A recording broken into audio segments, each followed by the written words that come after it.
Kusangana kwatiri kuita zvekare pano paDzirare 263 pano pachange nchikuzivisai manews updates ezvinhu zviri kuitika munyika yedu yeZimbabwe. Kana uchiri munyowani pathis YouTube channel, kusubscribe mahara wetena on the notification bell so that patinodzoka neimwe post uchange uchingozvionera. Panapa uchange uchiwana manews updates ezvinhu zviri kuitika munyika yedu yeZimbabwe nguva nenguva. Saka ndati subscribe ndati like this video ndati share this video kuhama neshamwari. Sekuzwa kwamunozviita muri yeZimbabwe, manews updates panapa ndinoyanawo ndakamabatanidza tinenge tichiitira kuti muwane manews updates akati wandei pasame video. First update yedu inyaya yaFarai Kaseke. Chiko chamboitika. First update inyaya yaRufaro Kaseke. Chichamboitika. Rufaro Kaseke ndofunga nezuro muzati mayouth eZanu PF akapiwa mari inosvika 2 million US. Mari kuUnited States of America akapiwa mari inosvika 2 million. Apiwa mari inosvika 2 million vakanzi vatangewo zvimaproject zvavo. Zvisinei, Rufaro Kaseke ababuda mastreets social media achitaura zvaanga achitaurawo. Hanzi vamwe vachona vakapiwa mari apa pamayouth panenge pane vanhu vanoita zvemadrugs. So inini avadikana ndigone kuedzeredza nyaya idzi kana kuzitapudza nyaya idzi ndofamba nadzo sezvadziri. Dakusiya muchiona video rake, wapedza kuona video rake usaskipe nekuti maupdates asati apera. Ndatimbone this video. Nezuro ndakaona vechidiki vachipuwa mari dzemaprojects dzechine chino zvakanaka hapana chakaipa. But kune vemutoriro vanotengesa mutoriro. Kutaura kwatiri kuita kunoku vari kutogadzirira mastocks avo kuti vawedzere mastocks because masales achanga achikwira nenyaya yemari idzodzidzi. Because kune vanotozikanwa vanodistributa mutoriro, vane mabhesi emutoriro, vazhinji vacho vatori vemusangano wejongwe avo. Vanotozikanwa kuti mabhesi avo abatwe because ndeve musangano, kana mapurisa chahasvike kumabhesi kwavo because ndeve musangano vatoriko. Ende vanhu ivavo vatoripo futi panyaya dzekudistributwa kwemari idzodzidzi dzichange dzichipuwa vechidikidzi. Ende vanhu ivavo vari kutogadzirira space yakawanda yemudzimba dzavo yekuchengetera mutoriro wakati wandei. Ende vanhu ivavo zvakare vachazenge vachidistributa mari idzodzo kuvanhu vavanoziva kuti uyu munhu uyu achave kuzotenga mutoriro nedombo kuitira business rake riite sei riende kumberi. Saka haisi mari yangu, handine yangu nazvo sterek but ndangoti ndingonyeurirawo.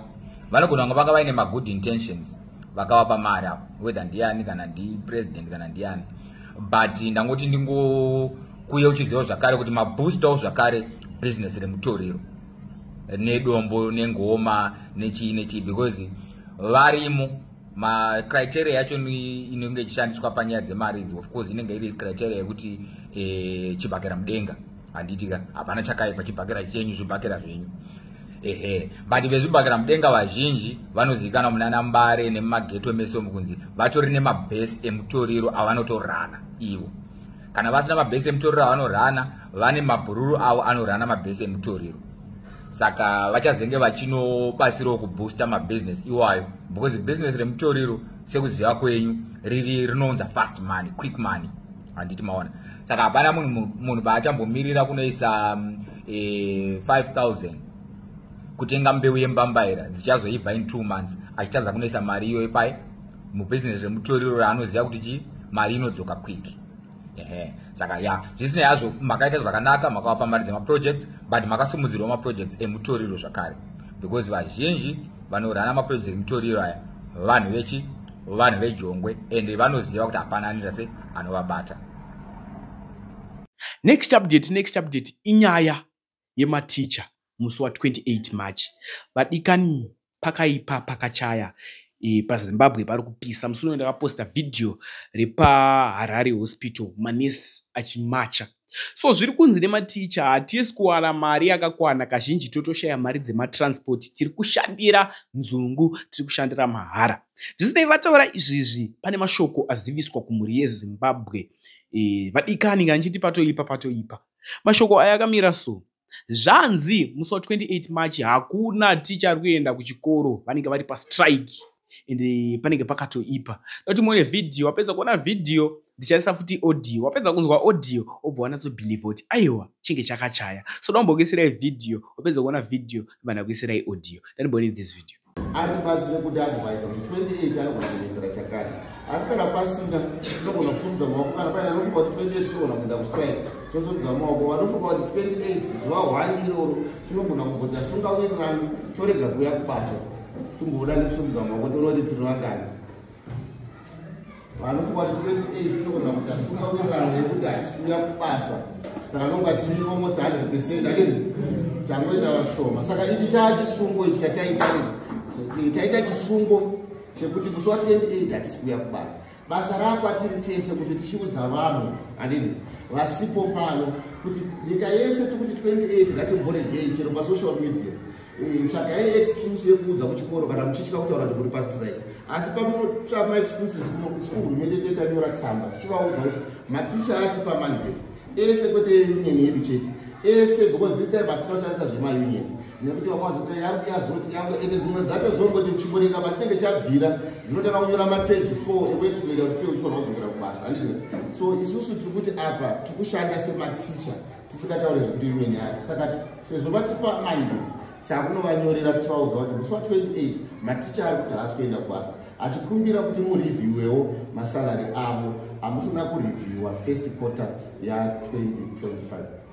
Inova last update yedu da kusiyai muchinzwa audio zvizere ende unobva wanatsobelieve kuti panenge pakaipa. Uri teacher here uri kuona this video ndozvamuri kuita here musi wa 28 March. Ndataure zvanofika comment section. Inisa hatirari ndafunga kukutizai. Much love. The teachers of Zimbabwe have approached us and told us that they are now living in serious poverty. They can no longer afford the basics. Some of them can't afford transport to work. Some can't afford health care, education, among the basics. But the constitution of Zimbabwe ensures that every worker has a right to a fair wage. So given this kind of background, we've asked the teachers, what is the way forward? And the teachers say they want to go on a full-day strike on the 28th of March. So the 28th of March is a day of action for the teachers, where they are going to be tabling one demand to the employer, who is government. The single demand is that teachers of Zimbabwe are asking government to review their salaries in line with the tradition of quarterly adjustment of salaries to follow the cost of living. So the cost of living has been changing, but our salaries have not been adjusted in 2025. So government is up to the 27th to adjust our salaries in line with cost of living. Currently, teachers are earning around $300. The cost of living is shot way above $1,000, and we are demanding a minimum of $1,260.